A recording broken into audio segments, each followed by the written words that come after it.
ক্ষমতাসীনদের শতকরা 90 থেকে 95% মানুষ দুর্নীতিতে আকণ্ঠ নিমজ্জিত, সন্ত্রাসে নিমজ্জিত, দখলবাজ টেন্ডারবাজে নিমজ্জিত।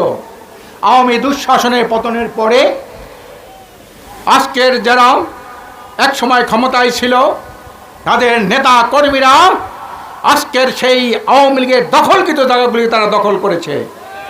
নিজেদের মধ্যে দখল বাণিজ্য নিয়ে, টেন্ডার বাণিজ্য নিয়ে নিজেদের মধ্যে তারা মারামারি করেছে। প্রায় 100-র উপরে তারা নিজেরা খুন হয়েছে। ছাত্রলীগ, যুবলীগ, বিএনপি, ছাত্রদল, যুবদল, বিএনপির মূল দলকে চাঁদাবাজির কারণে তাদেরকে মারধর পর্যন্ত করেছে।